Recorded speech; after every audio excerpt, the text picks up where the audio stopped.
our next session, which is with one of our most incredible volunteers, Kerstin Hovland, who is doing double duty today, supporting our other speakers as a co-founder of Uru Connects, as well as speaking with us today on drinking from the Firehose, media management and emotional support in the NBA bubble.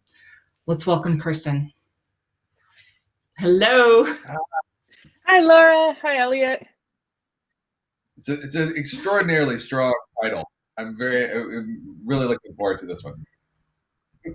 Well, thank you. It's mostly Auntie Kerstin's story time here about probably the most challenging show I've ever worked on. Yeah. That's a lot, and it's deep. So we should just give you the room and let you get into it, and we'll catch up for questions afterwards. Thank you, Kerstin. Okay, thank you guys so much, and thanks for putting this on. It's a pleasure to be here and to have a chance to talk to everyone. I'm Kerstin. I'm an artist, a designer, a screens producer, and media manager, and I've been honored to work on many wonderful, rewarding, challenging, terrifying, and unforgettable shows over the last 10 years. So this is my story of the most challenging set of circumstances I've ever had to work on, the NBA restart in the Orlando bubble. First, some context. It's 2020. COVID-19 started spreading in the US. Los Angeles went into lockdown on March 19th. We suspended our studio operations for safety, and our last job officially canceled or postponed indefinitely, I suppose, on April 15th. With nothing left to do, we did what everyone in this industry did. We battened down the hatches, we tried to shore up our finances, and we watched the news, watched the bank account dwindle, spent time learning new skills, tried to figure out what pivot means for us, and we tried to make some new work for ourselves. Mostly though, we just made masks, sewing them out of every scrap of compliant fabric we had in the studio, and then any cotton household items we could find, and giving them out to anyone who asked for them, as healthcare workers in LA ran out of safe PPE. And we also joined USC Keck's School of Medicine's 3D printed mask initiative. We printed hundreds of reusable masks for testing and verification for weeks and then months. We didn't do any shows, we barely made any content. So when I got the call on June 24th that Fuse was looking for a content manager for the NBA bubble, there was pretty much nothing Chris Peterson could say that would make me consider not going. 3 months confined to a Disney hotel? Sure. 7 days strict quarantine, masks worn in all public places, PCR nasal swab tests every single day? No problem.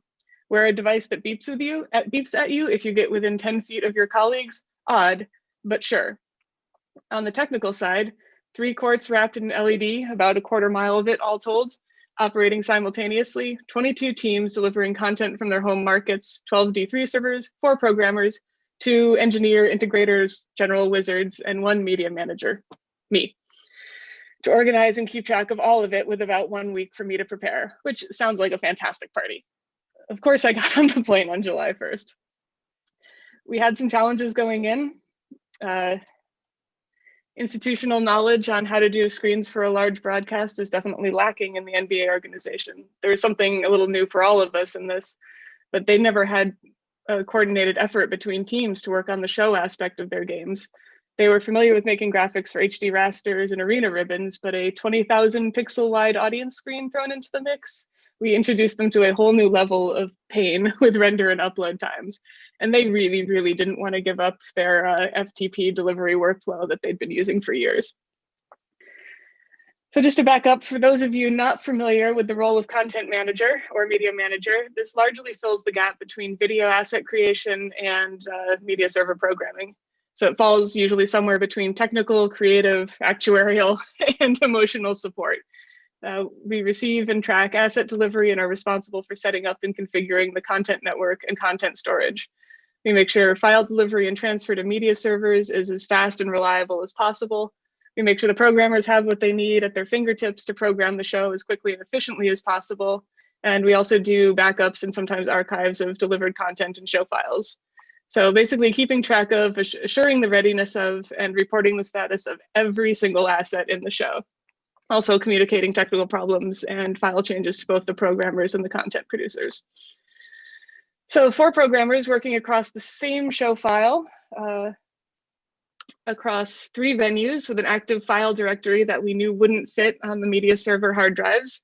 and that we would have to constantly swap out based on game schedules, and a client for whom this is a whole new adventure, yeah, this is going to be a big job. So in retrospect, I really should have pushed much harder to hire a second content manager. Because normally on a show even half this size, there would be at least 2 of us, but the pushback for that request came from the desire to keep the teams as lean and small as possible, because the intense testing and quarantine protocols, which added both a huge burden on the people coming in and a huge expense to the client. So the solution was to add 3 remote client-side content managers who would each handle 7 teams, filtering some of the problems before they got to me. So I agreed to fly solo. Further complicating matters, our quarantine period to go into full bubble mode, which was where we didn't get to leave the NBA campus at all, fell during the main delivery and review window for content before we jumped right back into programming for games. So we had to figure out how to do our jobs from our hotel rooms in full quarantine, or we just weren't going to be ready by game 1. So this is when we discovered the real magic of Disney. Their whole operation is linked by fiber. 18 kilometers of it between the ESPN Wide World of Sports venue and an IDF closet in the Coronado Springs Hotel. We got ourselves put into the 6 rooms closest to that closet, got Disney IT to hook us up. And from an operational standpoint, for me, there was no difference from being on my workstation at the venue to being in my room in the hotel. The network cable was just a lot longer. So after their FTP site was inevitably crushed under the weight of the first wave of deliveries, we got an Amazon S3 bucket set up, got the assets syncing 24/7 to our main and backup NASs, and we went into quarantine. We moved my workstation and a subset of our gear into our hotel rooms in the belly of a bus in a perfectly timed Florida downpour. We expected to have lots of work to do, keep ahead of the tide of content, send countless emails, and have Zoom reviews every day, but otherwise feel very cooped up and go a little stir crazy over 7 days. Dear audience, that's not how it happened. My first clue that I specifically was in trouble came in the form of a bright and cheerful email from the 3 remote content managers 2 weeks into the onsite. It says, "Hey Kerstin, good morning. Today's burning question. What does wrong raster mean?" Great. Okay. So at this point, we had terabytes of assets flowing in. Largely, they're correct, thanks to Josh's prep work of the 23-page media content spec. But I was beginning to realize that support on the client side was going to be a little less than hoped for. By the time we realized that our 3 content managers weren't actually reviewing files for content because they hadn't figured out how to open Notch.lc files, I was already really struggling to catch up. And I hadn't even noticed that I was in quarantine because I barely looked up from my computer. The first week out of quarantine was probably the worst. It became clear that media management, me, was not going to be able to move back into the venue because non-quarantine personnel come in overnight for cleaning and maintenance, and that is the only window I had to be totally saturating the network with file syncs. So I not only had to keep ahead of new deliveries, but I needed to do it all alone from my hotel room, all while feeling deeply, deeply lucky that I had the opportunity to do this at all, because there are so many people who even now still haven't gotten the call to go back to work. So this is probably a good time to talk about the mental health aspect of restarting. We have an amazing community of talented people who are very good at what we do. We stare failure in the face time and time again and persevere. We ask for help from a fantastic and giving community who jumps in to support us when we can and when we need it. So the first half of 2020 is without a doubt the loneliest, most isolated time I've spent in my entire career. There was very little we could do for each other as we're all part of that, all in that same rapidly sinking boat. So this period isn't a normal level of difficult. We've all had slowdowns. I don't have to tell you guys. Laura put together this framework conference in response to giving us a chance to connect again. So of course we all kept in contact and checked in on each other, but it's not the same as being on tour buses and walking into arenas where they're only empty because they'll soon be full of people. Gone are the 2 a.m. Discord support SOS chats and the serendipitous gatherings of friends and colleagues who happen to be in town for work. It's not just a job, it's a widely distributed, fluid community that found ourselves cut off from each other at a fundamental level. So getting on that plane a bit again felt a bit like coming back into myself. And it was really, really jarring when things felt a bit off to me when I landed. The first moment sitting at my desk, I had this panic moment where almost nonsensically, where I remembered if I even knew how to do my job. The anxiety of waiting for test results and health monitoring device reports to see if we could even continue to go into work. And this all exaggerated irritation from minor mistakes, both mine and others, the inability to use my own or anyone else's anxiety. Remember, I said content management is something of an emotional support role. Too, at least that's how I take it. So kind of being unable to do anything for anybody was really hard. And so those first few days were rough. It took about 4 months of lockdown for me to fall out of practice. Not so much with the technical aspects of my job, those came back immediately, but the mental and social aspects took just a bit longer. And I wanted to talk about this specifically because you may have experienced it going back on site for the first time, or you may yet when you finally do go back. It's harder than it should be. Communication of even simple things is difficult. You have to wear a mask, at least right now, and stand 6 feet away from your colleagues and try to yell at each other over the roar of server fans. You feel like you're yelling at everyone all the time, and you feel like you're being yelled at all the time. You can't go have a meal or a drink at the end of the day to be human together, even if you still have to talk work. Oops. The food is likely really bad. Bubble restrictions means we couldn't order perishable food or takeout. If you're quarantined or bubbled with a lot of people, catering and logistics for food options can become pretty dire. And finally, if you're stuck in a room alone, it's immensely hard to feel like you're part of the team. So between my experience in the bubble and conversations I've had with colleagues coming back to work, these challenges manifest themselves physically and emotionally. At the worst of it, people have told me they too were experiencing panic attacks, anger and irritability, serious imposter syndrome, depression, feeling mentally foggy or slow for a while. Things are usually easy, and just feeling very, very alone in all of it. I'd like to put out there that some of this is going to affect everyone when they go back to work. So I want you to be aware that this appears to be normal. And it does get better. You will rebalance, but it might be bumpy for a little while. And you are far, far from alone in experiencing this. For our team in the NBA bubble, we realized we were going to have to confront this head on. We were going to have to actively engage with this problem of isolation. We were in this together for the long haul. So we made a conscious effort to look after each other. That meant assuming good faith between us and then maintaining a healthy sense of humor. That meant making peace with the truly ridiculous, which is what my hair does in Florida humidity. Getting outside, getting exercise, having some form of social time was important too. For the programmers, that means they got to pick up the official NBA bubble sport of pickleball before going into work. For me, because I was on a wildly different sleep-wake cycle, that meant anyone who was off or had a late game would join me for lunch, and also just checking in to make sure I was still mostly alive. Finding moments of peace and some things to point to as an acceptable level of normal became incredibly essential. So end of day debrief meetings were held by, or sometimes in the pool, but never in the lake. There are definitely alligators in there.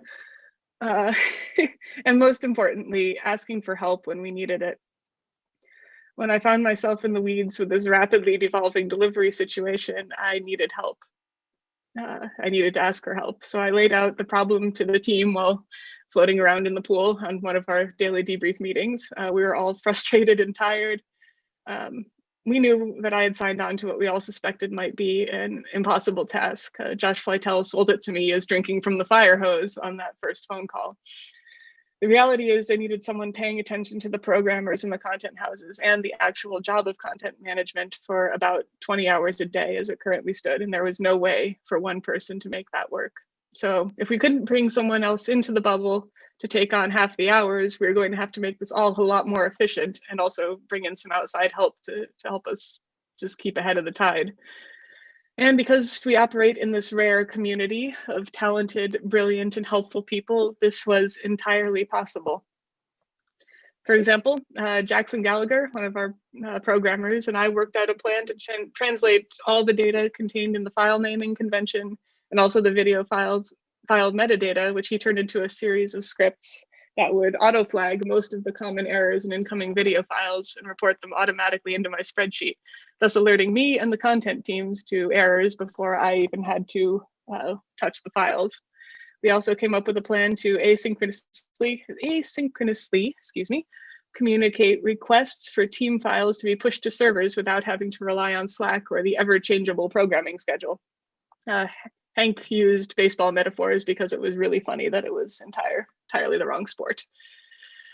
While file deliveries were still coming in hot, we figured out how to get completely off-site help from my partner, Emery Martin, back in LA. He was able to track down errantly delivered files on the S3, and JM Schulman took some of his spare cycles while just babysitting servers in the morning to update the tracking spreadsheet so I could get a good solid 7 hours of sleep each night. Life improved immensely. We continued on like this for about a few weeks, and slowly started needing less and less offsite assistance. And as we improved the scripts and delivery started to slow, things got downright civilized. By that point, we'd gotten about 14.28 terabytes of video content, about 14,200 files that somebody opened at least one of all of them. And once we got past that flood to the part where teams and eventually courts were being eliminated, it became an entirely reasonable task for one person to do. So I started planning my escape. If we could automate so much of the low-level tasks and get some parts of it done remotely from a different city, how remote could we get?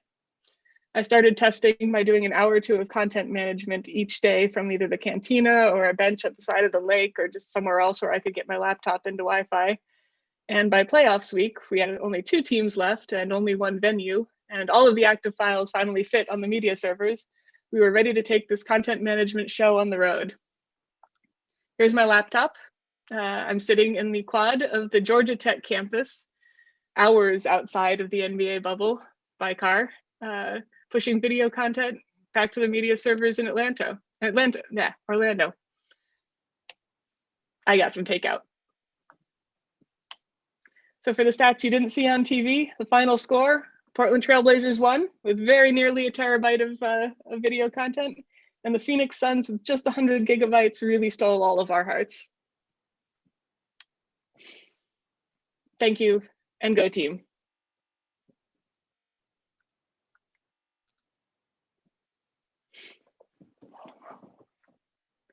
That's fantastic. That's really fantastic, Kerstin. Thank you so much. Thank you.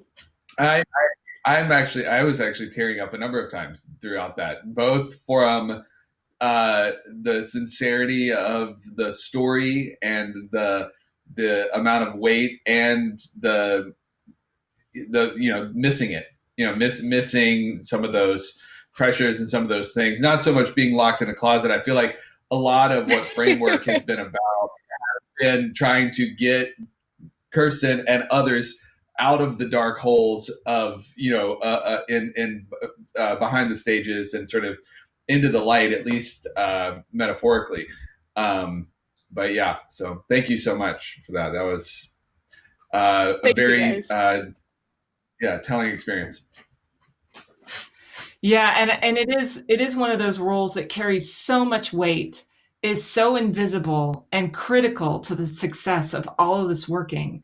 And and often describing to people why you need the support when communication isn't working right. Like you're talking about, there were 3 people assigned to you to lift some of that weight, and realizing they lifted none of it wasn't the right kind of, that either the right weight wasn't getting their lifted fault. or they just didn't have the training. They were content managers for mobile devices and social media. Right title, wrong role. It's just right. And that happens often. I share the working title I used, I share with other people, and I couldn't tell you what they do because we just have different approaches. But this is like an industry shift where the title feels familiar, because of any number of reasons, make assumption about what the task that will be accomplished, and we can't do that. We have an attendee question for you from Sydney H. How would you recommend maintaining a sense of feeling like a team and getting to know your team while everyone is so separated?